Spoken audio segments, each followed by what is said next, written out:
Hello, hello, hello. How are you guys doing today?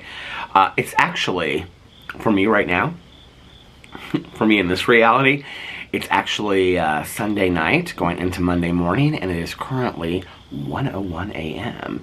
And I'm getting ready to, well, I'm going to have a little Diet Coke with you guys if you don't mind.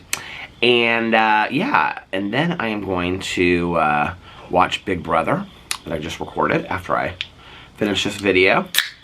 And then I'm going to watch a little Real Housewives of Miami.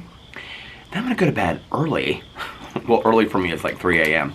because I have lots to do tomorrow. That kind of reminded me of that scene from Pretty Woman. Do you remember that scene? When she holds up all of her bags and she's like, mistake, big mistake.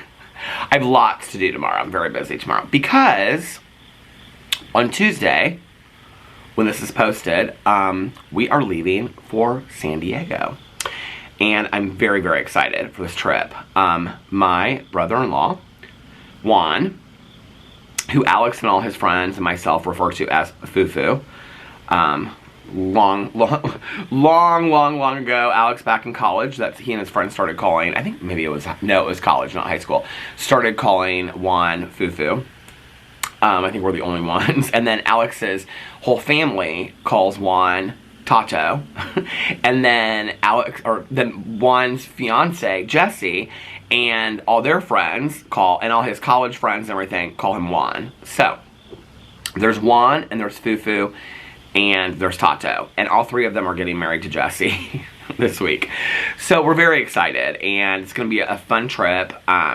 They were so nice. They got an Airbnb for, like, myself and Alex, and then Alex's brother Carlos, and his wife and the kids, and Alex's mom. So we're all staying in one Airbnb. And then her parents and her sisters are all staying in another Airbnb. And it's just going to be so much fun. It's going to be such a family week, and I'm so excited to just hang out with the family and do a bunch of stuff. So Tuesday, we have a very busy day of getting into San Diego, and I think we're staying in a hotel for like a night or two. But anyway, getting into San Diego, and then we're doing something together, all of us as a huge family, the huge family that we are, on Tuesday afternoon and Tuesday evening, and then a bunch of stuff going on throughout the week. So I wanted to make sure that I had something pre-filmed. I was actually going to film this tomorrow, but I have to pack and get everything ready around the house. I have like 8 videos that I have to pre-film for the day before. I was going to try to make a video for all of my channels for every single day, but in all honesty, I was gonna maybe like film like 3 videos for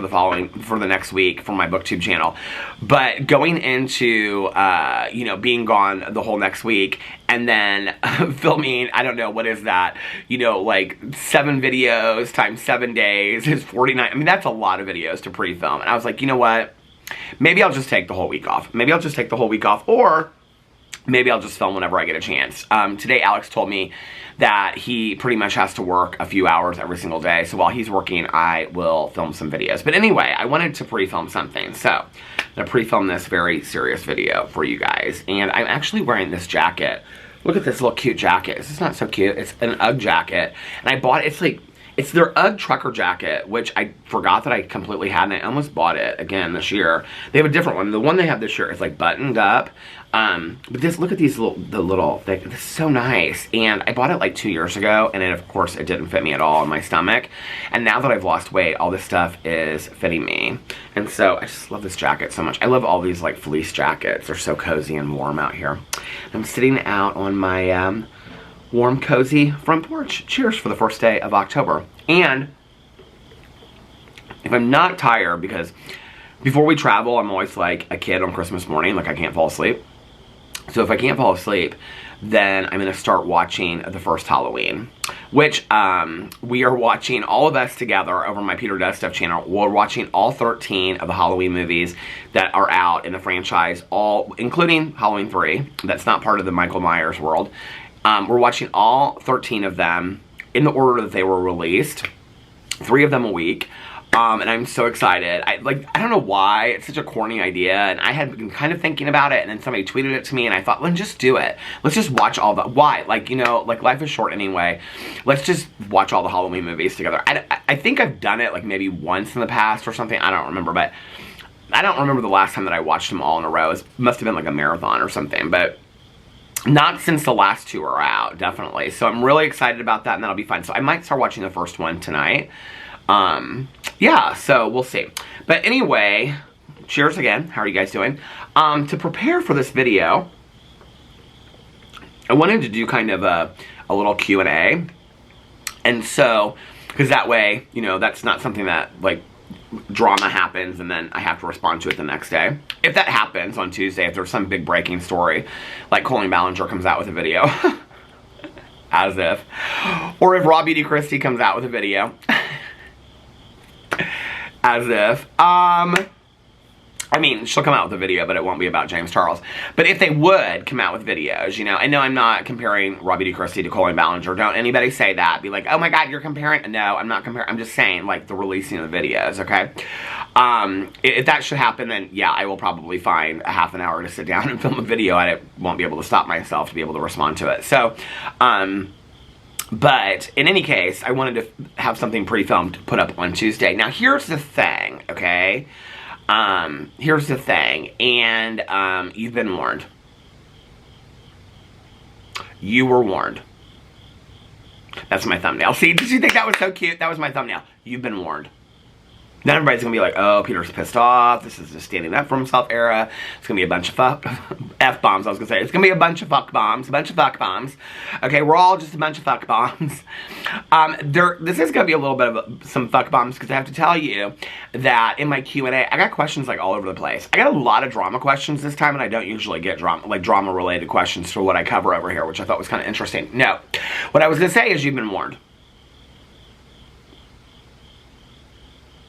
Does that look fiercer than the first time? Okay, you've been warned. And what I mean by that is that every time that I go on vacation, I try so hard, I really do, to take a week off and just enjoy myself. And then, you know, I went on my birthday trip to Mexico with my husband. I really just wanted to enjoy the trip and all that kind of stuff. And Colleen Ballinger released her ukulele video. I swear, I'm not going to, Mother, I swear I will not. No JCs or GD. My mother used to say that to me. Please, no JC or GD in this house. You guys get what JC and GD stand for, right? And of course, you cannot, you know, prelude that by saying fucking before it, right? So, no, not. I swear, we don't, listen, I grew up Lutheran, and I'm not a religious person today, but we don't cross ourselves and all that kind of stuff. But anyway, oh, speaking of which, I want to read something in a second. But let me just tell you that every time I go on vacation, some major drama pops off. I mean, major, huge drama pops off. So I'm telling you right now, I already know that me being gone this entire week, like, it's going to be 7 days of madness. I mean, there's going to be something that happens that is going to be absolutely crazy. That's going to pop off, right? I have no idea what that's going to be yet. I don't know if it's going to be that Colleen Ballinger comes out with a video. A lot of people are speculating that she was waiting until Adam McIntyre turned 21. Adam McIntyre turned 21 on the 30th. Happy birthday, Adam. And so maybe she will come out with a statement this week, you know, who knows? Or maybe she will come out with a vlog of what she's been doing for these 3 months. I don't know. She kind of seems a little obsessed with Trisha Paytas. She's probably just been, you know, hung up in that big mansion watching her OnlyFans over and over and over again. You know, it's probably, she probably hands out those OnlyFans subscriptions to her friends, like, you know, candy at Christmas. So now we know why Trisha Paytas has made so much money on her OnlyFans. It's not because people are begging for it stuff. It's because Colleen Ballinger's just buying all the subscriptions up, and she's just handing out them subscriptions left and right as Christmas presents. I just think that's so nasty. I think that's so rude. I mean, listen, I don't talk about people behind their back. I talk to them right to their face on camera, you know. But if you act like you are somebody's friend, like I would be, besides it being a victimization, and I know people want to defend Trisha Paytas and all that kind of stuff, that's fine, or they want to come for Trisha Paytas and all this kind of stuff, whatever. It's like, I've learned a long time ago, it don't matter what you say about Trisha Paytas, okay? People will say you're going too hard on her, you're being too easy on her, so it don't really fucking matter what I say about her, okay? But the reality is this, is that she 100% was a victim of Colleen Ballinger, all right? Not only that, but she was completely betrayed by Colleen Ballinger. And what we're really finding out is that if anybody could really press charges and pursue this legally, it's Trisha Paytas. Which I think is interesting. that Colleen Ballinger, by her email, apologizing to her and taking accountability, literally handed Trisha Paytas the upper hand on a silver platter, right? And, I don't know, like, the whole thing is just so sad, and just like, okay, not only that, but you betrayed somebody that you called a friend or that you acted friendly to. I mean, listen, we all have people that we don't like that we act nice to their face. It's called being civil, right? But it's different when you're like getting in podcasts and that person's getting excited and they're getting in glam for you and they're making up dolls, I mean, that look like you. And I'm not saying that that's not weird, but it's whatever. In Trisha's way, it's nice, you know? And all this kind of stuff. And you've done videos together through years and you've checked in with each other about your I don't know. The whole thing is just, to me, like, when you step back and you look on the outside, like if this was somebody that you knew in your town that you're talking about, I'm not talking right now about all the victims' allegations, I'm just talking about the situation between Trisha Paytas and Colleen Ballinger. Okay, if you even looked at each bit and piece of that whole situation about how deeply that betrayal went, like, can you imagine it if you knew, like, a friend of yours that was in town and, like, this friend had a party of people that you knew and was showing, like, a sex tape between you and your husband or you and your wife, and unbeknownst to you, okay, or whatever, and, like, even if that tape had gotten out and, like, you had sold it or something, but they were sitting there watching it, not watching it being like, damn, those people are sexy, like, I wish I looked like him and her, right? Like, I mean, I could really, you know, get off to this source material, but no, but, like, obviously they were watching it to laugh, to make fun, okay? So then you're watching somebody that you call a fan, and I do not for 1 second believe that there were not people in that room that have also acted like they were friends with Trisha Paytas through the years, or were friends with Trisha Paytas through the years. Colleen Ballinger's circle is small, and when you start looking at who these people all interact with, they all interact with the same people. And who better to make fun of Trisha Paytas to than people that she's also friends with to get them in the circle, you know? It's I don't know. It's just, it's so disgusting. And all the stuff that that Colleen Ballinger has done, all the allegations with the victims and all of this coming out, and the nudes, and Corey DeSoto allegedly putting pictures of minors' faces on the nudes of Trisha Paytas and all that kind of stuff. But then that is horrible, right? But then when you step back and you look at all of it, and then it's like, and then she was like, I mean, these viewing parties, to me, like, that is like the 9 gates of hell. Like, that there's something so twisted about you. That is literally the epitome of mean girl behavior. I mean, literally the epitome of mean girl behavior, right?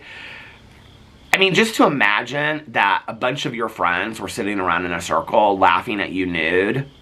I mean, that's literally high school mean girl stuff. And then on top of that, you horrifically victimized these teenage kids. Won't give them an out to move through their trauma. You were not great to your ex-husband. Victimized him, per his story, allegedly. You know, and you were horrible to all these other people, and you can't get in a video and own that, and your response to that is to get in a I mean, when you look at the broad spectrum of all this stuff, it's really, really shitty, right? Like, I mean, it's just unbelievable to me. And to be honest with you, this is why, like, years ago, when I went to Los Angeles, and I went on 2 separate trips, and I did collabs with several different people, and like, I got asked that question, like, who's the nicest person, who's the rudest person you met? They were all very nice to me to my face.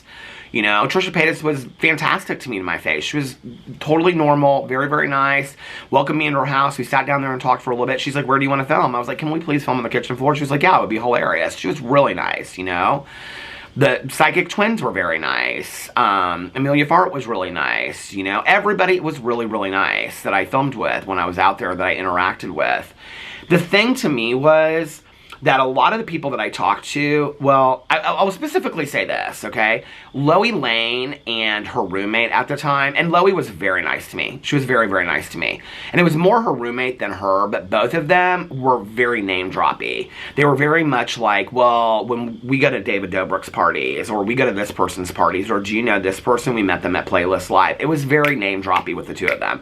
They were like the only people, and I'm just being completely fucking honest because I don't have anything to lose, okay? I don't unfollowed Loie because she follows James Charles and continues to support a predator. So that's on Loey, all right? But it did surprise me. Now, Loey was very sweet. She was very kind. All these people were very business. Like, they literally had their, I mean, other than Trisha didn't show me this if she did this, but all the other people, they had all their videos, and when they were releasing sponsorships and videos, they had it all, like, on, like, spreadsheets and stuff, and they're like, don't you do this? And I'm like, I literally get up and think about what video I'm making that day. And they're like, really? Like, you don't edit your videos? I'm like, have you ever watched my videos? Like, we said we were going to do a video together. Have you ever watched my videos? And they're like, yeah, but like, I thought like you do kind of really edit in there. And I'm like, where do you see the edits in my videos, you know? This was supposed to be a Q&A, but it's gotten way out of there. So don't even fucking say this is the intro at 15 minutes, okay? This is some good tea right here. So anyway, no, but they were all very, very professional, had all their sponsorships planned out, which videos they're going to put their sponsorships in. Nobody that I met at that time had managers. Nobody that I met had PR people that they were working with. They were doing it all on their own. But the only people that I met that were like name droppy, well, that's not true. Amelia Fart was a little name droppy with people that she was hanging out with. That I can't remember that singer, Rebecca Black or whoever, and she was just completely ate up with that whole friendship and all that kind of stuff. But she was very real. Other than that, she sat in this little cute house that she rented out there, and I mean, it was very her. It was just like, I felt like I was sitting in a tree house, and she put on her makeup, and she was very normal, and yeah, I thought she was the real deal. She was so kind to me. She was really, really kind to me. Because the truth of the nature is this, okay? So I've never told this before in video, but hey, fuck it. I'm going to tell it right now. I don't really give a shit anymore. Okay, so obviously, this is how the whole Trisha Paytas video with me came to be. Okay, this was the second trip. So Amelia and I have been talking back and forth because she was in LA for several months. So she had left and was coming back. So I was going to do something with her the first time that I was out there. She was really the original reason why I was going out there. Well, she ended up going back to Canada. Then she decided that she was going to come back to LA. And that was around the time that I was coming back to Indiana. I was only out in LA like for a couple days, right? The first time I went with my husband. So when I got back, Amelia, I don't know if you guys know who Amelia is. She's fantastic. I think she makes YouTube videos today, but she's still like on different platforms and Instagram and stuff like that. She's somebody that just lives out loud. People think she's phony, but I'm telling you that, like, when you meet her in person, like, what you see is what she gets. Like, I mean, yeah, like, her act and stuff like that, like, of her, like, acting oblivious and kind of stuff is, but, like, she is so, like, deep and philosophical and very kind and very real. Like, I was very taken with her. Because she was also somebody that, very similar to me, and obviously her platform at the time was 10 times bigger than me, right? But that we just kind of were handed this, and we felt like so blessed by it. And so when we were talking about it, it was just like, can you believe this is our life, you know? She was very real. Well, Eugene, yeah, I've never met Eugenia Cooney. I've never talked to Eugenia Cooney. I don't know Eugenia Cooney. I don't know her, okay, in the biblical sense or otherwise. People keep on reaching out to me. They're like, can you please make a video about Eugenia Cooney? I'm like, listen, Eugenia Cooney is another one of those people that you're going to get eaten alive, okay? And the last time I even mentioned it in a video, I got so many people that were like, do not make a video about Eugenia Cooney. People will destroy you. And I'm like, okay, it's not worth it to me. It's not. I don't care enough about her to get destroyed over her, okay? I've got a lot of opinions, but I don't know. Maybe those aren't opinions I need to come out and say in a video, because people were like, people that care about me were like, do not make a Eugenia Cooney video. I was like, okay, leave that up. But anyway, so when I got back to Indiana, Amelia reached out to me and she said, hey, how would you feel about going back to like LA to do a collab with me? And I was like, I would love to. And so I talked to my husband about it. He's like, I can't take off more work, but yeah, fly out there. So I flew out there literally, I think I was out there for like 2 days, and it was completely to do the Amelia Fart collaboration, where I met with her at the house that she was living in, and I filmed with her and she filmed with me and things like that. It was really fun. I had a really great time. And I remember, because I stayed in this really cute hotel, and it was in West Hollywood. It was right around the place that we had stayed before, and whatever. But then I like walked all along like downtown Hollywood and looked at the stars, and this was at like 11 or 12 o'clock at night. And I remember I called my husband, and he was like, what are you doing? Because he had a lot of friends. His best friend at the time lived in LA, and he said, what are you doing? Or she had lived there and then she moved back. And I was like telling him where I was walking, whatever. He goes, that's like a really dangerous part. I don't know. I still to this day don't know if it is, but I mean, maybe it was like 1 or 2 o'clock in the morning. I don't know, but I had a good time. I went in all these thrift stores, and it was really fun. I actually got some really great Western shirts with pearl buttons, because that's one of the things I collect. So anyway, I had wanted to, so Amelia Fart was obsessed with Trisha Paytas, okay, at that time. And so I wanted to surprise Amelia Fart by doing a video with Trisha Paytas, or not even doing a video, but just like introducing her to Trisha Paytas, okay? So I had reached out to Trisha, and I had said, hey Trisha, I'm doing a video with Amelia. She's like obsessed with you, you know that, because she'd like had like this cardboard stand-up of Trisha and all this kind of stuff. I said, I would love for her to meet you. I don't even think we had planned on doing a video. I think it was just, hey, I'd just like to meet her in passing or whatever. And so Trisha was gonna come to Amelia's apartment like when we got done filming, and then we were gonna all go out and have like dinner or have a cup of coffee or something together. And so I was really excited because I really wanted Amelia to, and this was, you have to remember, this was at the time that Amelia was blowing up, right?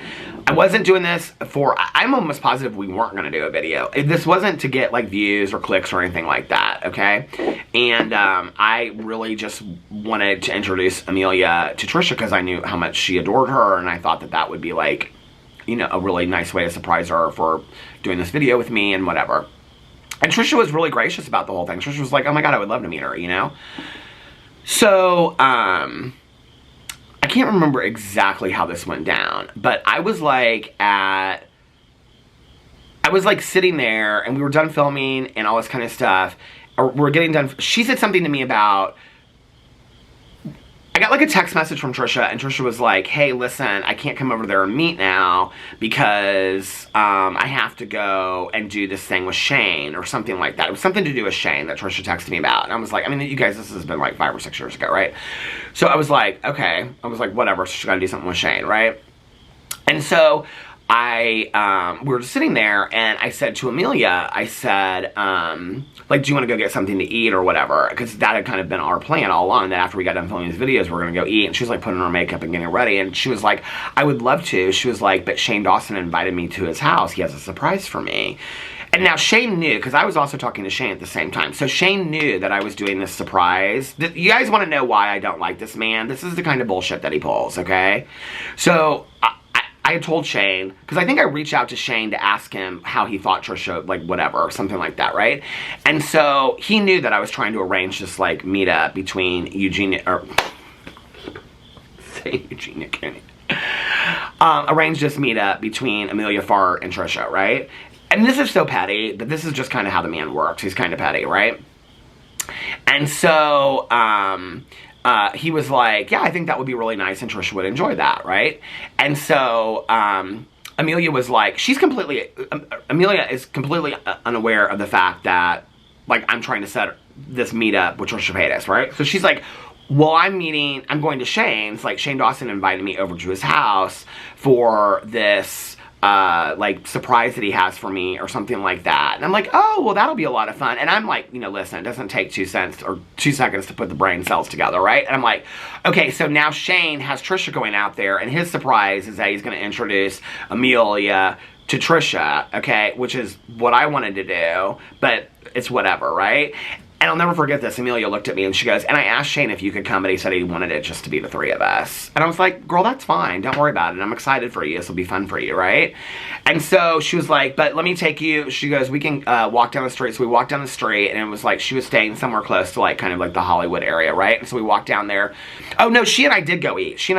We went and ate somewhere. It was like a Chinese restaurant or something. I can't even remember now. We went and ate, and then we came out, and she was like really nervous. She's like, I'm really nervous to meet Shane Dawson. I said, he's very nice. I've talked to him a lot. Don't worry about it. It'll be completely fine. He'll be a complete gentleman to you. He'll be very nice.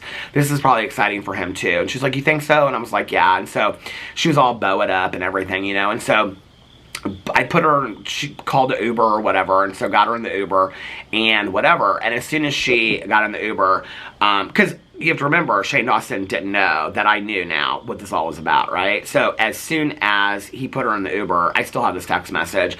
I texted him and I said something to the effect of, hey, just put Amelia in the Uber. She's on her way to you. Because I was like, don't fuck with me, okay? Like, I was trying to do something nice. Oh, wait a second. Then Shane Dawson throws up Instagram stories, Instagram pictures, and a video, okay, of him surprising Amelia Fart with Trisha Paytas. That's who Shane Dawson is. Shane Dawson is all about the fucking views. He didn't care. He didn't know Amelia Fart. He wasn't trying to do something because she was his friend, or his friend. None of that bullshit, okay? He just wanted to have the upper hand and all that kind of stuff.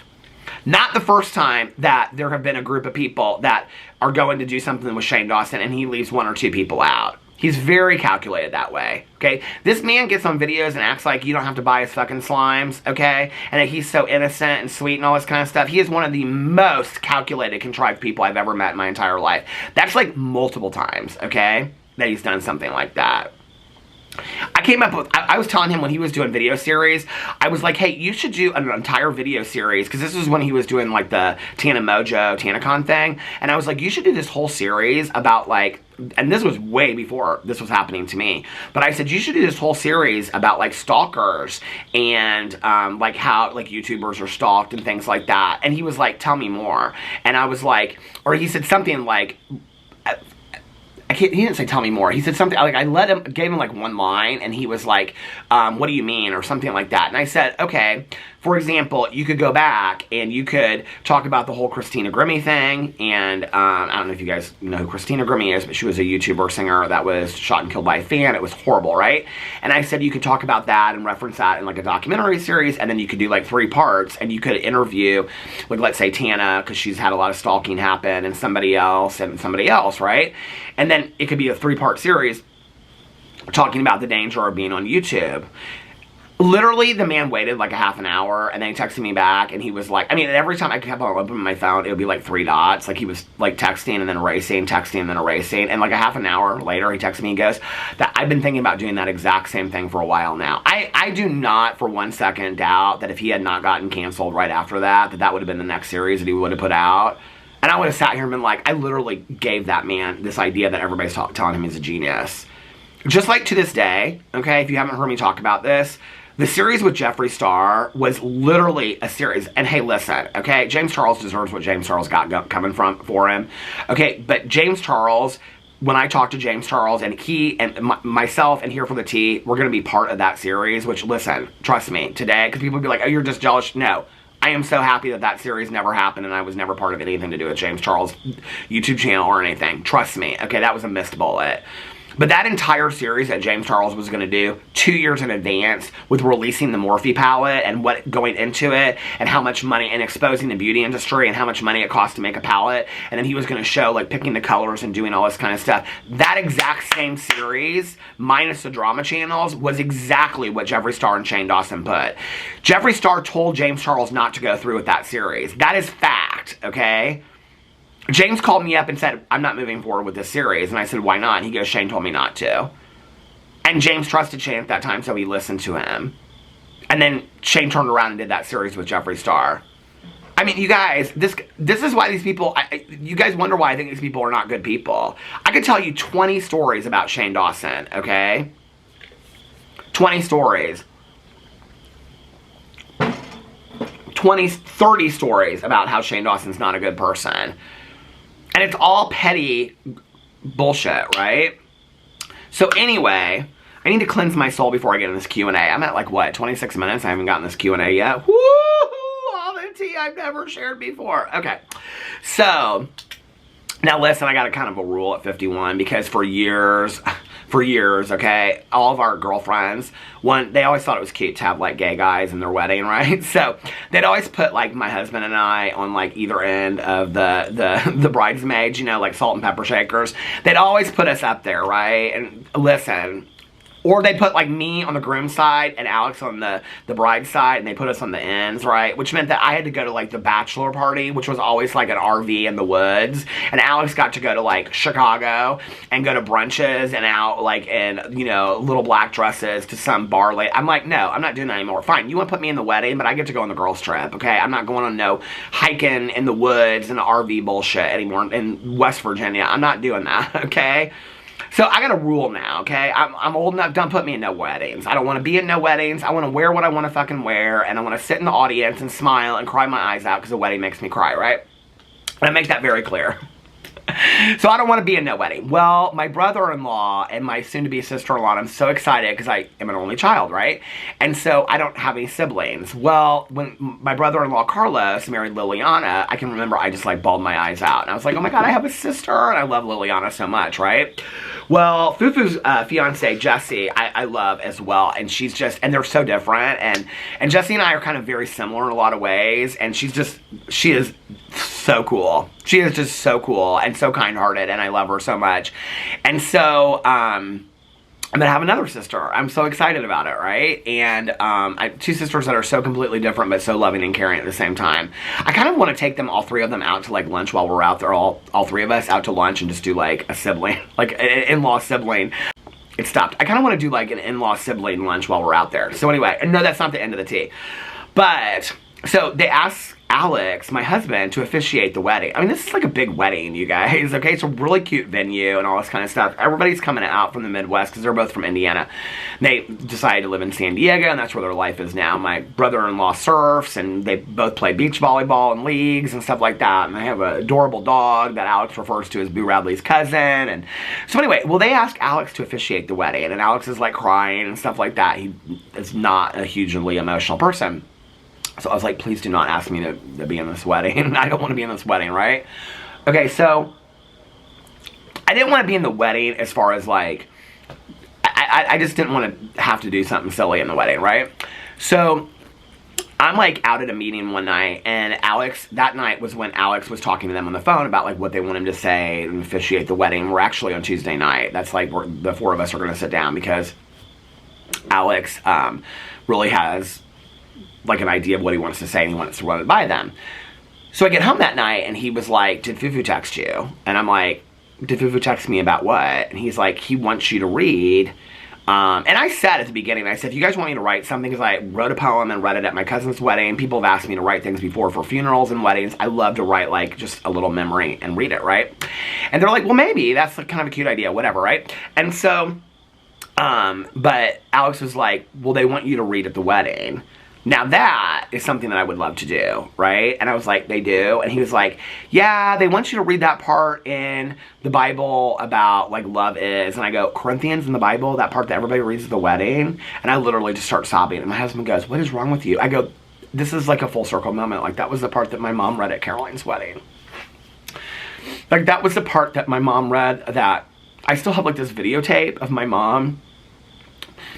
My cousin Aunt Caroline and her husband got married 6 months after I got sober. So she got married in June of 1995, and my mom at the time was 2 weeks sober, because she had gotten sober. June 2nd was my mom's sobriety date, and it was the first like big family wedding event that we went to both sober, and it was just so much fun. And my mom read that part, and so I have this videotape that I've never watched this day that Caroline gave me, because, you know, over time you start forgetting people's voices and stuff like that. And so I've been wanting to watch this video for years, and I'm just kind of like scared to like see this live memory of my mom, you know? But anyway, it's kind of like this full circle moment. So I'm going to read the Love is Corinthians from the Bible. So I wanted to read it to you guys because I love this so much. It's actually one of my favorite passages in the Bible. And I'm not a religious person, I'm a spiritual person. Love is patient, love is kind. It does not envy, it does not boast, it is not proud. It does not dishonor others, it is not self-seeking, it is not easily angered. It keeps no records of wrongs. Love does not delight in evil, but rejoices with the truth. It always protects, always trusts, always hopes, always perseveres. Love never fails. And I love that so much. And I feel like this whole getting ready for this wedding, like I just feel like my husband and I just getting closer and closer and closer together, you know. And I wrote them this letter, and I don't want to say much about it on here because they don't know that I wrote them this letter, but I wrote them this letter anyway, and talked about like what I've learned about marriage through the years. And I think the biggest thing I've learned about relationships, marriage, friendships is just never give up, you know. Unless that person has become so entirely toxic to your life and they're just causing you harm, don't ever give up. you know. So anyway, all right, let's get into this Q&A now that I've cried and gotten angry and shared some tea. It's like, woo, we've run the gamut on here. Okay, so let's get into the Q&A. Where are all my questions I have screenshot? Okay, I have quite a few. So I'm going to try to just like, some of these are tea, some of them are not tea. I'm going to try to just like, I'm going through them in the order that I screenshot them. So what I did was, I got, I don't know, a couple hundred questions. Not as many as I usually get, which was kind of surprising. People are like, well, Peter, because you've done 25, 27, 22 Q&As at this point, there's nothing left to ask you. By the way, my husband and I will be posting a picture later today, and I will be asking for questions, and we will be doing a couples Q&A sometime this week. We always do one on vacation, so we will be doing that this week sometime, if you guys would like to see that. Okay, so anyway, I just went through and I picked the questions that I've never answered before in videos, no matter how stupid they are or not, okay? Or I've maybe answered in a video on another channel or something like that. All right, so somebody said, if you had to be friends with someone you talk about on the drama channel, who would it be? I'm assuming that you're asking me, like, as far as, like, a big influencer, who would I be friends with?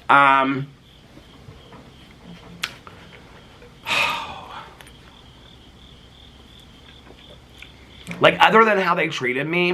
I mean, that's a hard question. I don't know.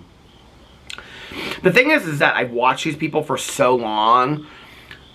Okay, like, here's the thing. Like, I really like Raw Beauty Kristy's vibe. And I think that probably out of all the people I've talked to, that she is somebody that we're very similar, kind of, maybe. Well, I thought we were. We're very similar in kind of how, like, what we like about the world and just being cozy and earthy and things like that, right? But then, the way that she's handled this whole situation, this is where it goes for me, right? Like, Tati Westbrook, like, I feel like, I just made a video about her today, like, a lot of how she and I look at the world and working through things and whatever is very similar, right? But then I don't like how she's handled the whole James Charles situation, how she hasn't come out and addressed it since they've gone their separate ways, when she was the one that initiated it to begin with. I don't respect that. I wouldn't want to be friends with somebody like that, right? Unless they could explain to me behind the scenes why they acted that way and give me a good reasoning for why they felt like that was a good choice. You know, if Tati said, hey, listen, he's got all this stuff on me and I can't come out and talk about it, or I'll be sued or whatever, then I would understand that and I would, you know, whatever. But, like, that whole situation was so messy. Like, I'm not trying to create chaos in my life today. Raw Beauty Kristi and how she has handled this whole situation with James Charles. I mean, I'm literally inundated constantly with people that she's, like, blocking from sending her messages or deleting her comments. Like, so many people have sent me that their comments are deleted off her videos where they ask one thing and they're like, hey, Kristi, I've loved you for years. And they show me history of them loving her for years, right? And they're like, I've supported you. I've watched through your journey. They'll send me messages where they, like, from years ago, were sending her messages about, like, how bad they feel for what she's going through and how much they love her and support her and things like that. And they ask a question about James Charles and she deletes their comments, or she blocks them from being able to send them messages anymore, right? And I'm like, this is such a bad look, Kristi. Like, seriously, this is not how you handle something. And when you're somebody that comes out and literally talks about everybody else's shit, like, you have no, if you go back and watch those videos, she has no problem getting in videos and being kind of, like, pompous about stuff and being like, well, like, this is what I really think. And she kind of acts a little bit, like, when you go back and watch it. I never saw this before, but now, knowing how she handled the situation with James Charles, she kind of comes out and she always kind of acts like she's a little holier than thou, a little bit, right? Like, she's kind of, like, a little bit like, well, like, this is how I would handle a situation, or that's how I would handle a situation, or I can't believe this, or all these horrible things that Colleen Ballinger did, which, I mean, I think everybody feels that way, right? So that's not maybe holier than thou, but it's like, but you can't come out and just address your audience and be real. Like, of all the people that I've talked about, like, in all honesty, like, Jessica Braun that lives in Indiana, maybe she was afraid of running into me at brunch, I don't know. But I called Jessica Braun out for not disclosing affiliate ads, and I thought she'd basically be like, I'm not talking about it. Jessica Braun literally turned around, like, within hours, okay? She commented on my video and said that she had done the wrong thing and that she usually tries to do the right thing. She commented on my video that people had sent her to. She then put out an Instagram story correcting herself, said it would never happen again, and it's never happened again. Okay? Like, you want to talk about how to handle something appropriately? I was so fucking impressed with Jessica Braun in that moment. I mean, I kind of like Jessica Braun's, you know, stuff that she does. I'm not rolled down with Disney, but, like, her other stuff I live for. And she just is very, like, Indiana to me and all that kind of stuff. And I don't know, she's a beautiful girl, and I like her and her husband and family and all that kind of stuff seem very nice to me.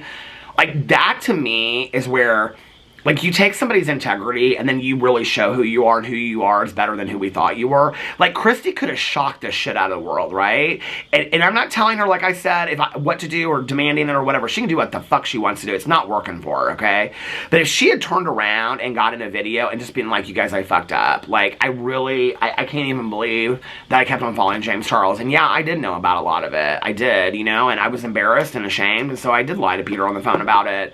And I didn't really know what to say, you know, and I have watched it closely, and I don't know why I continue to follow him, and I'm embarrassed, and I want to show you guys that I'm not that person. If you have to unfollow me, you have to unfollow me. I understand that, but I can promise you this will not happen again.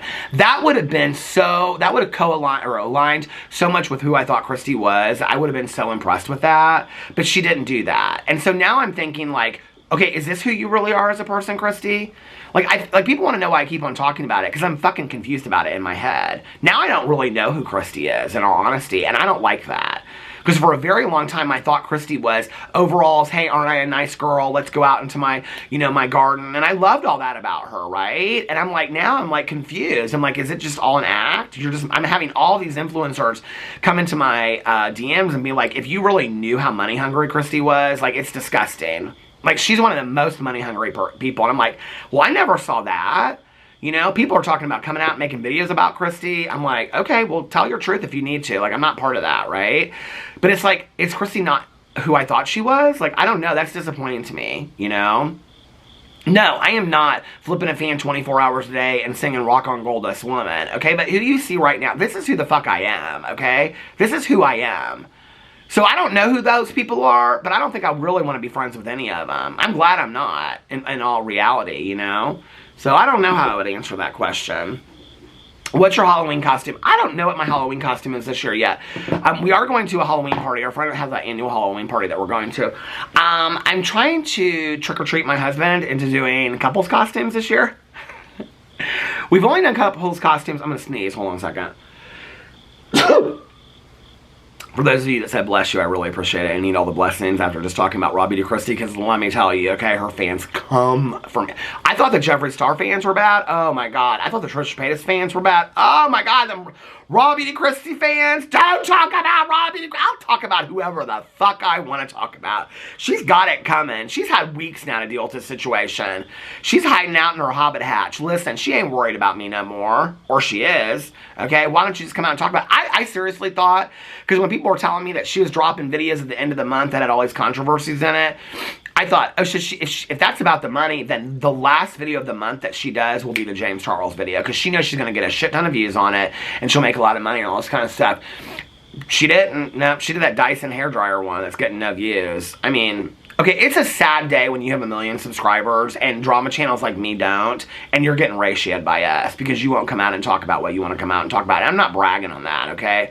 I'm just saying, girl, when I'm not getting that many views and you're getting less than me because you will not come out and talk about certain things, that's maybe when you want to think about coming out and talking about it, all right? But anyway, you do you. It's obviously working for you.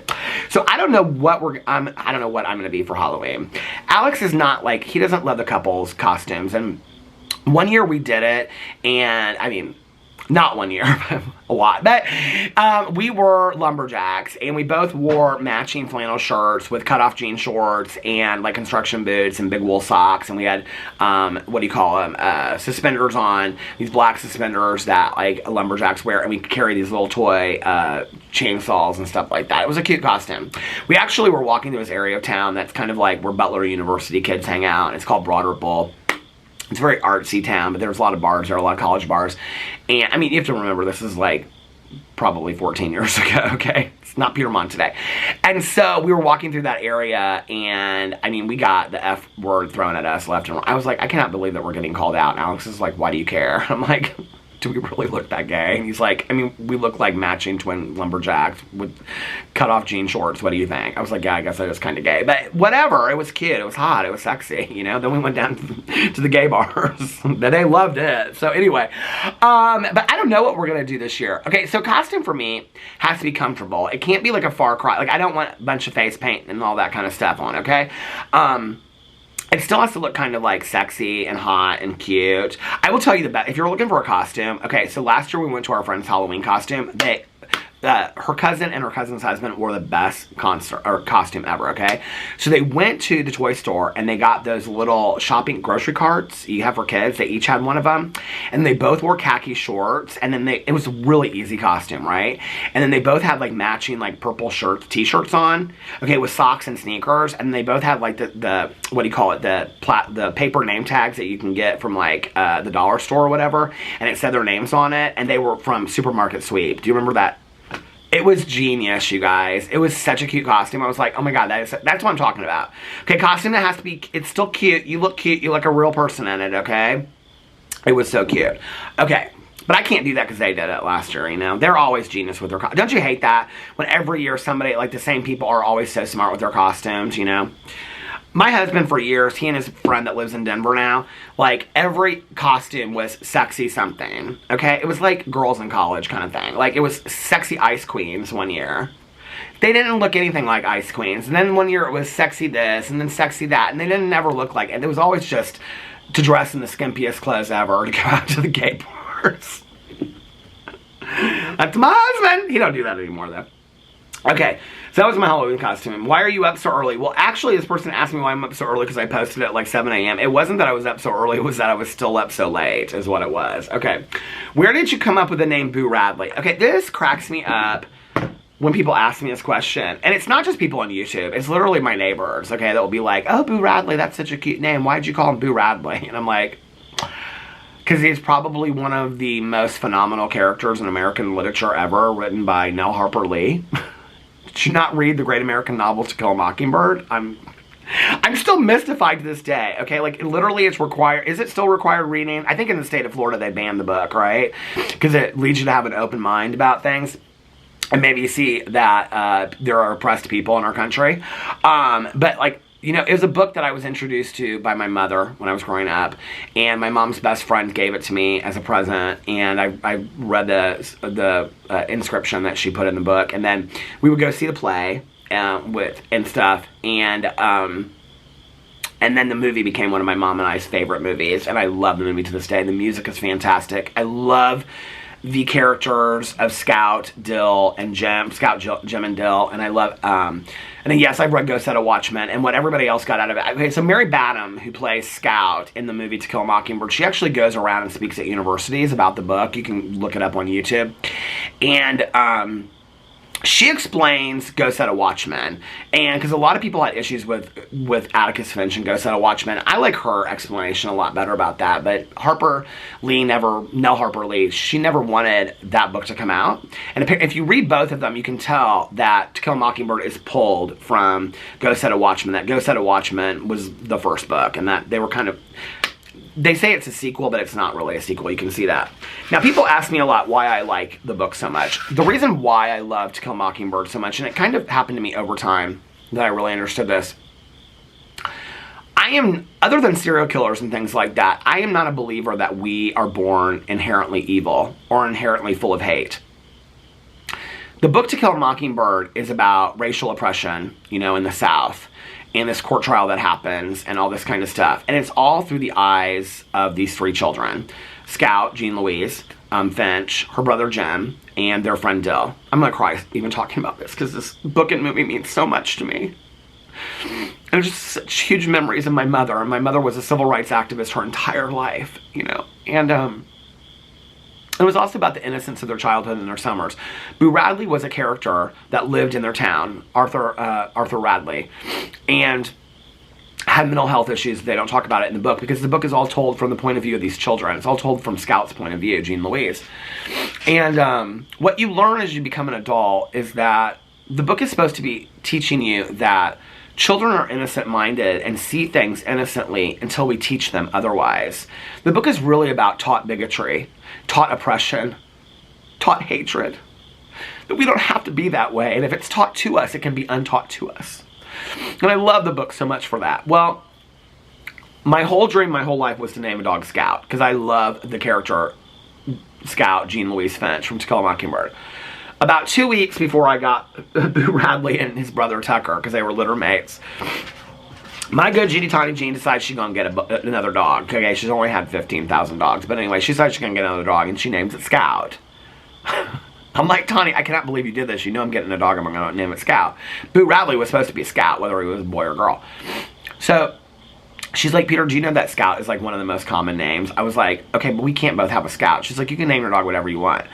So we went there and we saw both of them, and Alex was like immediately, like, he always wanted to name a dog Tucker or London, so he was like Tucker, and he fell in love with Tucker immediately. I mean, we loved both of them, but I fell in love with Boo Radley immediately, and he was just kind of like looking around, he had these big eyes and stuff like that, and so I was like, Boo Radley, like, if I can't do Scout, I'll do Boo Radley, right? And he is just such a Boo Radley. I mean, it's just, he's just such an adventurer, he's his own person, you know, he's such kind of a loner. And anyway, that's why we named him Boo Radley. And I love that book. I love that book. Nobody can ever convince me otherwise. I love that book so much. What's a hobby you've always wanted to take up but never got around to? I was actually talking about this in my video earlier today. One of my videos, one of my 7 videos today that I posted, 6 videos. I always wanted to in high school. So my mom played guitar, and my mother was very musically talented. She played harpsichord. My mom was a hippie, okay? And she could play anything by sound. Like, I'd say, can you play this? And she'd be like, you know, chords, the whole 9 yards. She'd be like, I don't understand how you can't pick this up. I always wanted to play guitar. I was too stupid. Then when I was in college, when I was in high school, I wanted to be a fashion designer. I actually got accepted to some fashion schools, but was too scared to move away because I'd been so bullied in high school that I didn't know what that was going to be like, moving away to like New York or Savannah or Chicago or something like that. I was too scared to do that, right? So I decided to stay here in Indianapolis because fear kept me stuck. One of my biggest regrets in life. I often think to myself, what would my life have looked like if that had turned out to be that way? I know it's kind of crazy, me sitting here in a trucker hat and a coat on my front porch in Indiana talking about how I wanted to be a fashion designer, but I've always been obsessed with fashion, you know? My mom would get all the magazines, and I would look through them at all the fashion designers, you know, Christian Lacroix and Chanel and Oscar de la Renta and things like that, and just was obsessed with fashion as I was growing up, you know? Still have some favorite fashion designers to this day. I love Zach Posen and all his work. So anyway, wanted to do that, but then when I got into college, I was like, I want to be an artist. I want to go to art school and all this kind of stuff. And then I took a few drawing classes, and I realized I was nobody's artist whatsoever. I had no talent whatsoever. Hobbies that I took up were like, I did latch hook for a while because I could just watch TV. But then when you get done with it, it's like I never wanted those pillows, those shag pillows sitting around, you know? What was the question? What was a hobby that you've always wanted to take up but never got around to? Okay, one that I've always wanted to do are those like diamond paintings. And somebody actually sent me one in the mail, and I have it in the kitchen sitting there. It's been sitting there for like 6 months. I've never started it. And I've always wanted to start it, but I think this winter is when I'm going to do that. Those diamond paintings. I know it's kind of like a corny hobby, but somebody sent me a very nice one. It was very expensive, and I'm like really excited to try it. So that's a hobby. Is there another hobby I've wanted to do? Puzzles. I love to do puzzles. I haven't done them since I was a kid. We don't really have the space in our house to do puzzles. And one of my friends was telling me about a table that you can get on the floor, and you can put your puzzle on it, and then when you're done it, you can close it up and put it behind a chair. I'm like, I'm thinking about getting one of those puzzle tables, and then I can do that. If you could join any Real Housewives cast, which one would you choose? Atlanta, without a doubt. I absolutely love Atlanta.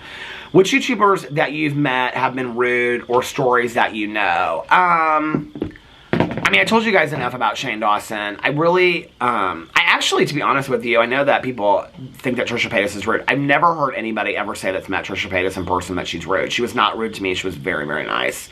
I've never heard anybody that has met her face-to-face ever say that she was rude. Not one person. And that doesn't take away from the lies and the shit that she's done online. I'm just saying that's what I've heard behind the scenes. I've heard that David Dobrik is arrogant and cocky, and that everything that people accuse him of online is true. I've heard that James Charles is absolutely ridiculously rude, and that he is arrogant and ego-filled. I don't think I've ever met a YouTuber that was rude. Even when I met like Shane Dawson and Ryland and Andrew, they were all very, very nice to me. I mean, little did I know that Shane was talking to another influencer behind my back saying horrific shit to me. I'm trying to think if I ever had somebody that has ever like dipped into my DMs and been rude. I mean, really, to be honest with you, the only person was I defended Nick Avocado against Trisha Paytas, and he was not happy with how I did it and said I needed to be harder on her at the time. He was not happy about that. And I was like, I'm literally the only person defending you to Trisha Paytas, and what I said wasn't enough. He was the only person, but other than that, that was kind of when I was like, okay, I'm done watching Nick Avocado. Plus, it just, the whole storyline was making me so sad anyway. I couldn't engage in that. Amberlynn Reed, when I talked to her, she was always nice. Amy Slayton was completely one of the sweetest people I've ever talked to in my entire life. I mean, I've talked to like everybody, you guys. So, that's in the beauty industry and everything like that. Jaclyn Hill was always very sweet to me when we, like, would DM, which was not often. Toddy Westbrook was very nice to me and the favors that she asked. And, yeah, I can't think of it.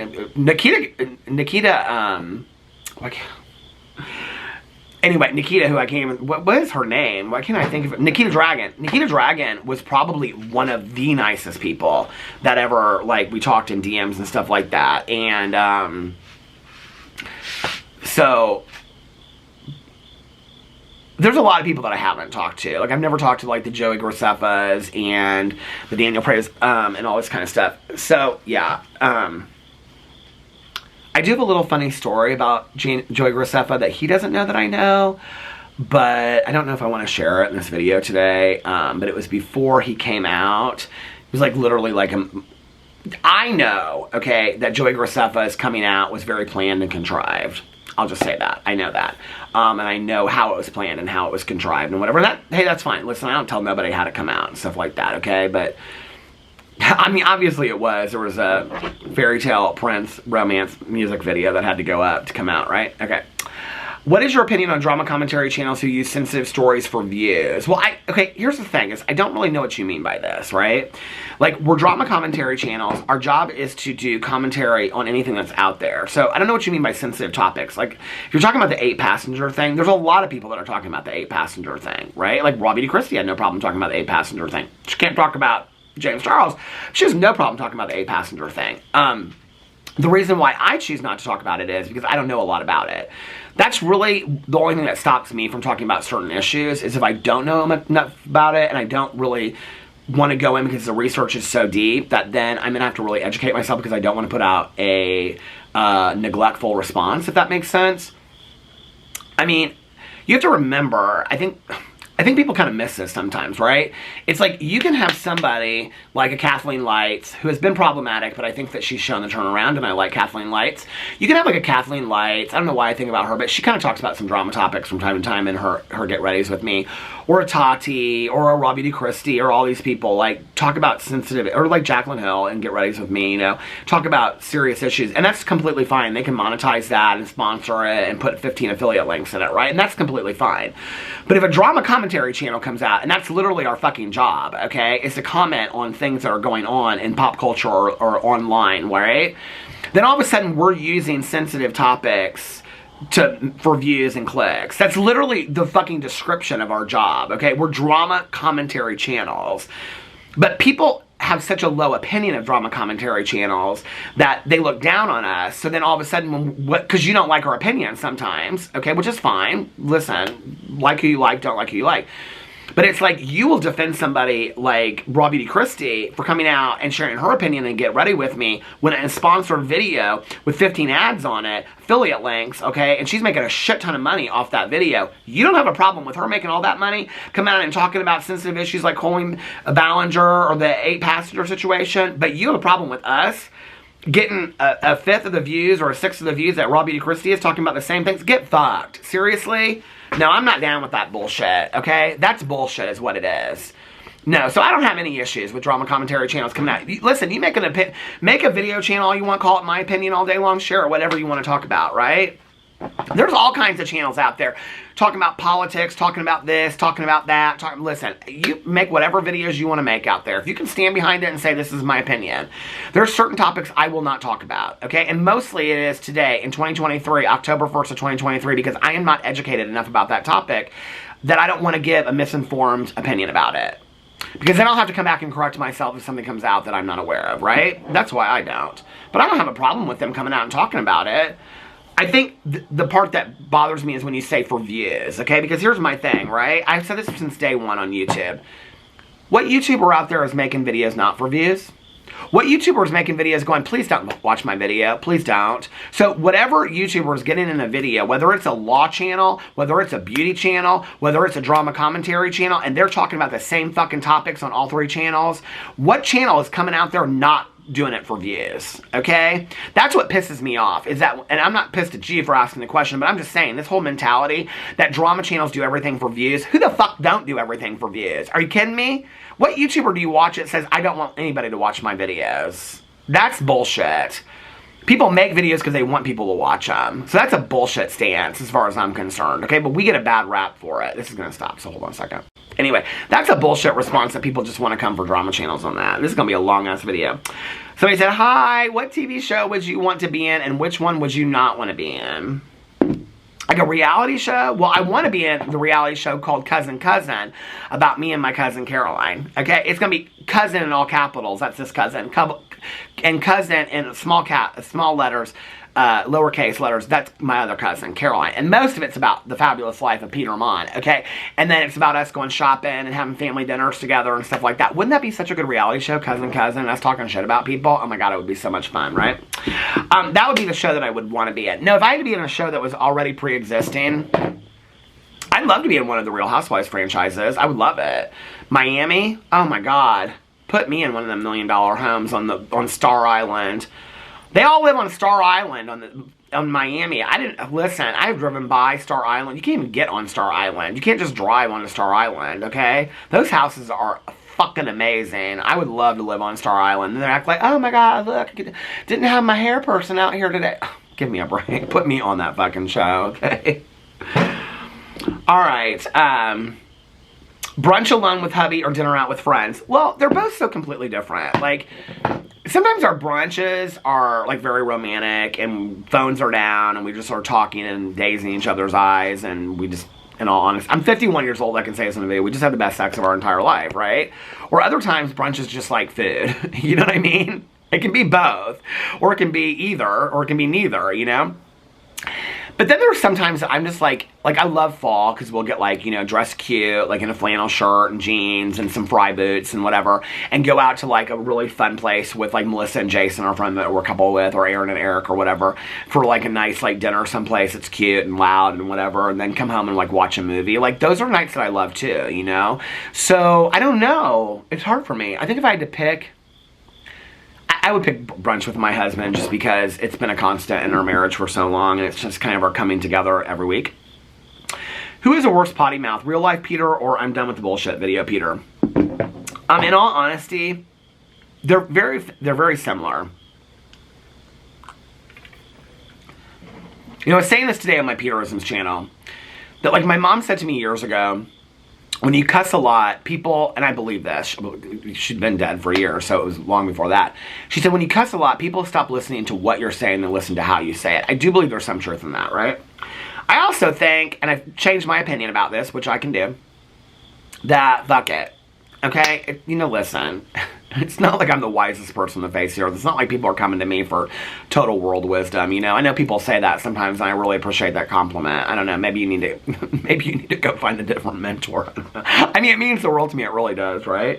I'm just sharing what I've learned. Nothing that I say in my videos are original, okay? It's all just stuff that I'm passing on. People are always like, Peter thinks he's so wise, he thinks he's the gatekeeper. Listen, Linda, okay? I'm literally passing on things I've heard from 50 other people, you know, in recovery.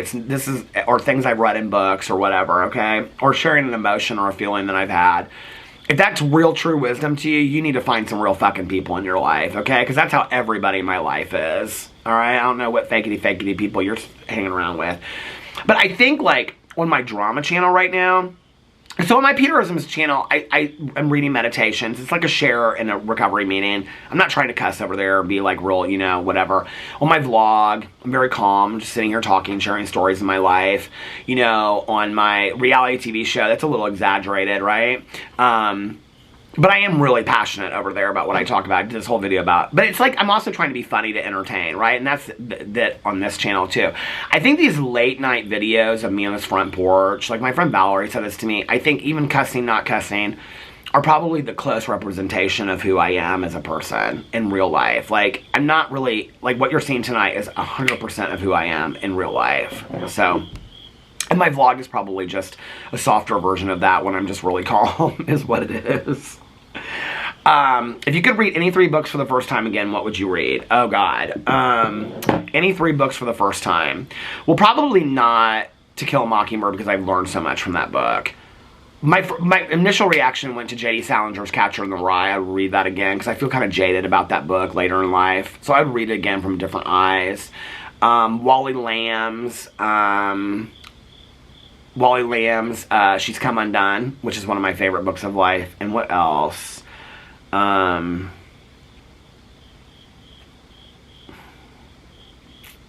me look through my Goodreads really quick. Maybe Dumpling by Julie Murphy, but I don't think so.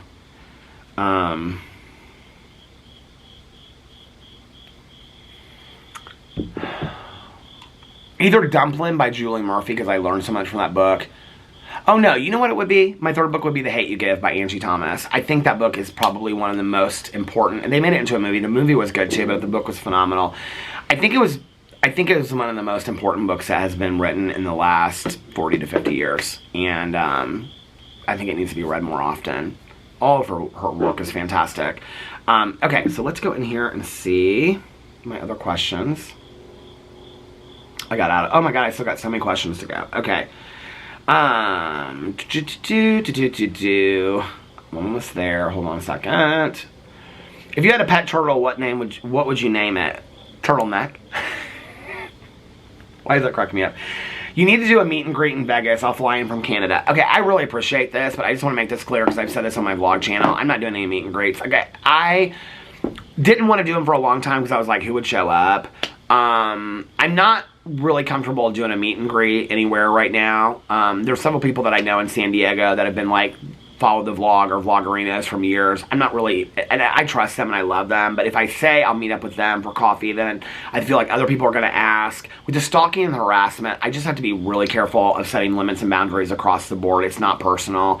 I'm not even responding to emails right now, to be honest with you, because I'm just really careful about everything, and that's been the advice I've been given. It's okay to answer to a DM here and there or whatever, right?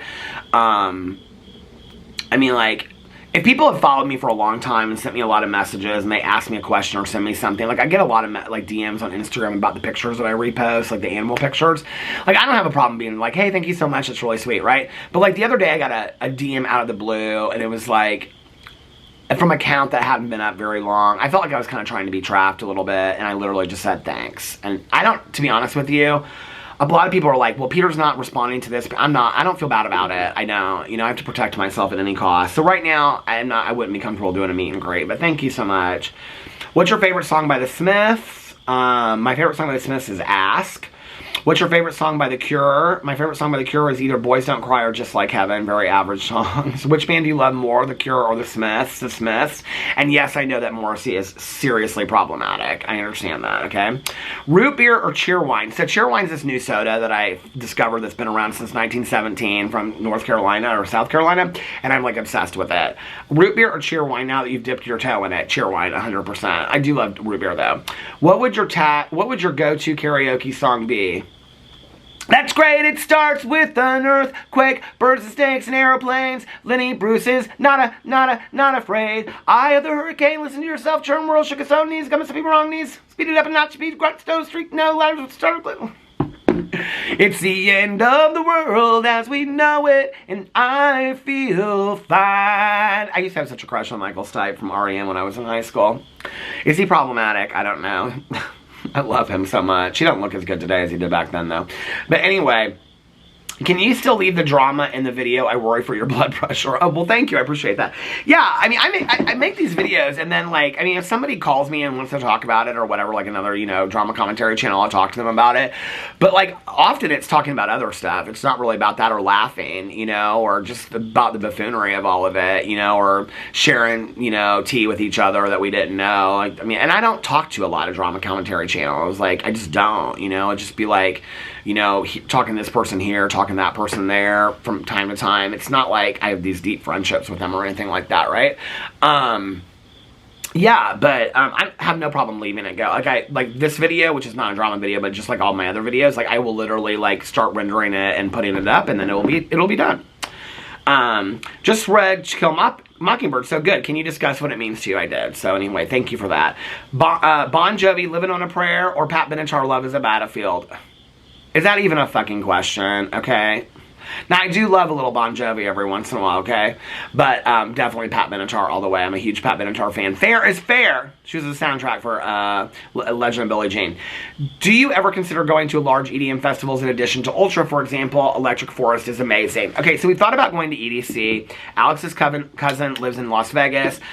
The ride to EDC from Las Vegas and back, I've heard, is horrendous. There's been a couple that we thought about doing. We thought about, Alex really wants to go to Coachella. I know, right? He wants to go for the music. He doesn't want to go for the to-be-seen kind of bullshit. He could care less about that. I don't really have any desire to go to Coachella. I might just be like, you go do that on your own with some friends, right? Electric Forest, which is actually not too far from us. It's, I think, in Michigan. So here's my thing, and I know I'm going to piss some people off, okay? I know a lot of people that go to Electric Forest. It's very druggy, okay? It's, like, very, very druggy. Like, acid and shrooms and all that. No, baby, I don't need to be around all that, okay? I'm not saying that Ultra isn't, but Ultra, you can also walk away and, you know, whatever, and I don't need to be, I mean, Electric Forest is about camping out in the woods and all that kind of stuff. I'm sure it's very hippy-dippy cool, and I know a lot of people and a lot of people's kids that go to that. No, baby, I don't need to be part of all that, okay? I'm 51 years old. I don't even want to have to wait in a parking lot line, okay, to leave Deer Creek in Indianapolis after seeing Fleetwood Mac or Stevie Nicks or something like that, okay? Trust me, I'm not trying to live in no forest for 3 days, okay? Well, a bunch of people are doing crazy drugs around me. No, thank you. Who is your favorite housewife of all time? Of Real Housewives all time? My favorite housewives of all time. Okay, listen, and I want to explain this before I get into this, okay? I love housewives that make for good TV, okay? I don't like the boring-ass, prim and proper housewife. I like housewives that make for good TV, okay? Period. If they're the most problematic... My reality TV is my enjoyment, escape, watching TV kind of time, okay? With that being said, Nene Leakes, hands down, had the best reads, everything. And yes, she just came out and did a podcast with Bethany Frankel, who's probably my least favorite housewife of all time, and I'm going to listen to it because apparently she says a bunch of stuff that would probably piss Andy Cohen off. Now, if y'all don't know, okay, she's suing Bravo, or Bravo's suing her, or something like that, so she's not supposed to come out and speak about all this kind of stuff, right? Portia Williams, I really like too. Candy, I like. It's always the Atlanta people. I mean, from Orange County, I love Gina and Emily. Gina Emily all the time. Kelly Dodd is an absolute fool, but she made for fantastic fucking television. Beverly Hills, Kyle Richards, I love. Mauricio, it makes me so sad that they're breaking up. Breaking up is hard to do. Lisa Rinna made for fantastic television. Erica Jane, I can't stand. Garcelle I love. She is literally the voice of reason on Beverly Hills. I love Garcelle. She might be one of the most fantastic housewives that's ever been on any franchise. Salt Lake City, Heather Gay, Meredith Marks, and Lisa Barlow, top 3 always. I hope they're on there forever. Salt Lake City is really, really good. New York, I liked Carol. Sonia Morgan, couldn't stand her. Countess Luann, couldn't stand her, but she makes for good Ultimate Girls Trip shows. Oh, Brandi Glanville makes for good TV too, but she's so problematic. Dorinda Medley I liked. Carol I liked. Tinsley Mortimer was boring. I can't think of anybody else. Okay. I mean, I can think of them. Ramona made for fantastic TV. Ramona Singer.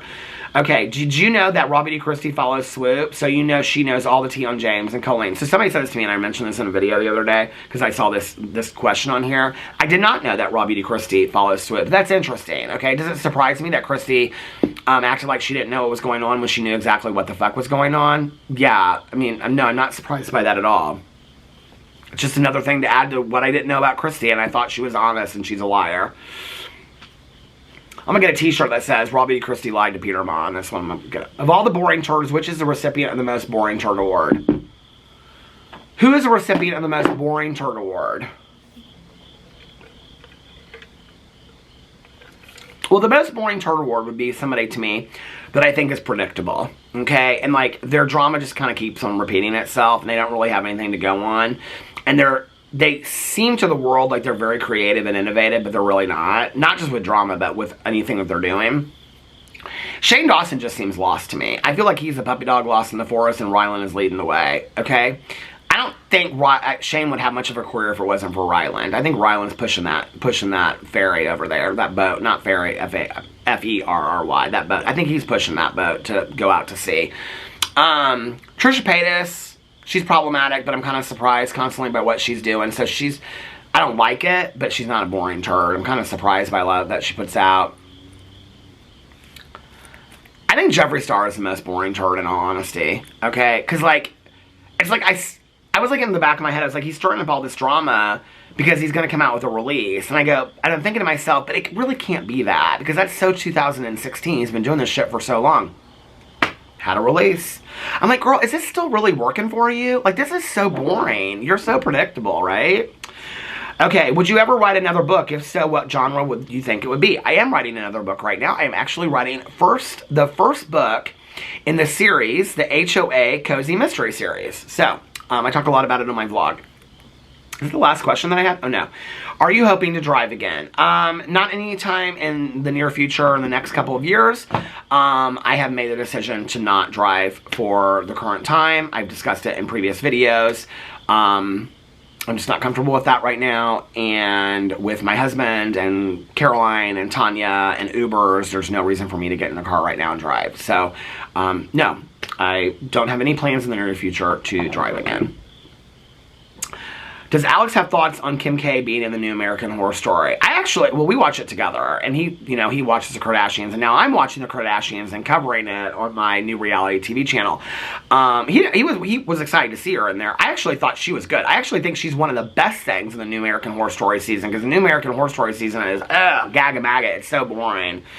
How is the cutest dog in Indiana, Boo Radley? He's very cute. He's very excited for his future cameo role and all. He calls these movies. He thinks they're movies. He's a movie star.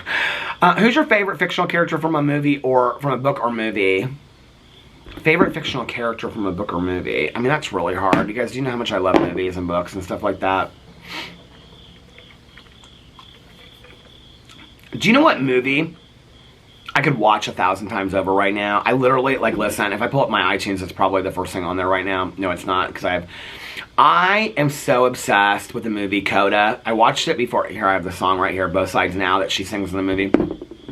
I'm obsessed with that movie. I love that whole family. Marlee Matlin is so fantastic in that as the mother, and the girl that plays, this is her name is, because she sings it, Amelia Jones. She's fantastic in the movie. They're all, the brother, the dad, I mean, all of them are so, the best friend. I love that movie so much. So that'd be my current fave, but like all the characters of To Kill a Mockingbird. I mean, they're people that, I mean, I feel like they're family. I grew up with them, you know? The cast of Lost, because I loved Lost so much. Roseanne Barr is a bitter person with horrible opinions about the world, and I think she's problematic as hell, but the Connor family, I loved them growing up, you know? I love them, every one of them. All right, let's see what other questions I have on here. Just trying to finish this up real quick. Okay,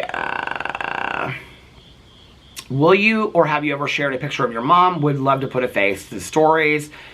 If I remember, I'll put one in here. I don't know if it'll be old or new, because it'll be a picture that I have on my phone, but I have shared it before in videos. Would you consider doing another morning and night routine video? Love those. Yeah, absolutely. I might do one from the hotel this week. Advise us, give to someone wanting to write a novel but can't do it full time. Well, I mean, there's been a lot of people that have written books. Hold on a second. Why can't I think of her name? It's not Toni Morrison. Shoot. That was, maybe it was Toni Morrison. That was on the Oprah show. And she would come home and she would, she worked for a publishing company, I believed. Was it Toni Morrison? Who was the interview that Oprah did it with? It's the person that says when a child walks in a room, when a child walks in a room, they look to see, do your eyes light up? And I love that quote so much because I am still that child. When I walk into a room, I look to see if my friends or my family's eyes still light up. Like, are they excited to see me? I think we need to remember that. I think it was Toni Morrison that said that. But, you know, would come home from work, is a single mother, raised her kids, put food on the table, did homework, put them to bed, and then at like 1 o'clock in the morning wrote books, and is a Nobel Prize winning author. So you want to write a book, you got time for it, okay? Listen, I make 7 videos a day, sometimes 5, sometimes 7 videos a day. I watch TV shows, I listen to audiobooks, I'm writing a book, okay, and I make love to my husband and go out and have dinner and all kinds of things and take care of my little dog Boo Radley, and I still am writing a cozy mystery, okay? You got time. You just got to find the time, right? Okay. I can't believe this video has gotten so long. I'm trying to get to all these questions. Okay. Any plans to have Alex or Tanya in videos on your reality TV channel? Loving it so much. Yes, Alex definitely wants to be in Vanderpump Rules videos, Kardashian videos, and Housewife videos. Tanya is not so sure, okay? Tanya is kind of easing herself back into feeling comfortable to be on video again. Why is there a duck on your shoulder in my picture, in my profile picture? Does it mean anything? What's the story to it? It was just a duck that we had in the bathroom, and I just put it on my shoulder. That was a blue robe that I have in that picture. Like, I don't even know where that robe is. It was a Ralph Lauren robe that my husband got me years ago. Literally put the duck on my shoulder, took the picture, and that was my profile picture. Is it too early to ask what your 2024 predictions are? Do you guys want me to do a 2024 predictions video? Let me know in the comment section below. You should post some day-to-day Instagram stories of what you're up to. I would love to, so go over and follow my Instagram and I'll start doing that. Who's the hornier one, you or Alex? Well, it just kind of really depends on the day, you know. May I ask if you will do a video soon with your hubby and Boo Radley? Thank you. Well, when I get back with Boo Radley, but definitely on this vacation, Alex. Zach, Nathan's brother, is the one who made the voice memo that Jeffrey has, isn't he? No, it was not. It was not Zach, Nathan Schwant's brother, in the voicemail. Nathan Schwant and Nathan Schwant's brother have nothing to do with the voicemail, 100%. Do you ever get sick of giving chances and being the bigger person? I'm struggling. Yeah, all the time. But here's the thing. I've had so many people in life that have been willing to give me second chances and giving me chances over and over again, and I'm so grateful for that. And I learned a long time ago in recovery that I have to want for other people what I want for myself. So I have to continue to give people other chances, you know? How did you get the courage to stop giving a fuck about what you post? I talked about that on my Peterisms video today. The video is called Standing Up For Myself. You can go check that out. Are you going to make a video to the FTC with everyone not following the rules? Please do. I don't know. I'm thinking about it. Maybe. And then somebody said... Here, I'll end it on this. You have stated many times that questioning someone's sobriety is wishing death on a recovering addict. Is there a way to kindly check in on somebody that you have reason to believe may be relapsing? I think this is a really excellent question. I'll probably do a whole video about this on my Peterisms channel. I think there's a difference between calling somebody a crack addict, oh, look, they're using again, they're acting like they're using again, putting that on public forums, okay, making comments about it, calling somebody a crackhead, whatever. Like, that's, like, really, like, you're a really sick person for doing that, okay? Like, when we know how many people die and how many people struggle with addiction, especially when you're saying it to somebody that you know has a history of struggling with addiction. Okay, there's a million things to come for somebody for, and that's what you're going to come for that person on. That's really sick. Okay, if you're talking about a friend or a family member, or even if it's a social media figure, I mean, if somebody reached out to me and said, hey, like, this is not my place, but, like, your behavior's been a little bit off, and I'm kind of worried about you, like, I don't, like, you know, I'm in recovery as well, and some of your signs, like, I wouldn't take offense to that. I don't know that I would respond to it, but I would definitely think about it, right? But if you have a family or a friend, you know, a family member or a friend that is in recovery that you're worried about might be relapsing, I think to go to them and be like, listen, I love you. So I just want to be honest with you. Some of your behaviors kind of are matching your old behaviors, and I'm very concerned about you. I just want you to know I love you. I'm here for you. Is there anything that I can do? Do I need to be worried? I think that's a fair way. That's not wishing death on somebody. It's when you weaponize it against somebody and you use it against them that you're making it a joke and you're putting them down, okay? That you're patronizing and condescending them for their addiction. That's when you're wishing death on them. And that's really a sick thing to do. So, and listen, I just try to share my story to, you know, plant the seed and hope that one person out there can get sober, you know, because, hey, living a life of sobriety is amazing, and I'm so grateful for it. I wouldn't even be on YouTube today if it wasn't for my sobriety. I wouldn't even be alive today, you know. Had that conversation with my dad years ago. If I didn't get sober, I couldn't even get the line out. He said, you'd be dead. You would be dead today. Anyway, so thank you so much for watching my videos. Thank you for listening to my 1 hour and 20, almost 24 minute Q&A, spilling the tea, things I've never talked about before. I love you guys so much. I won't be posting as much as I usually do this week while I'm on vacation, but I'll still be posting. I love you guys so much, and I'll see you in my next video. Bye.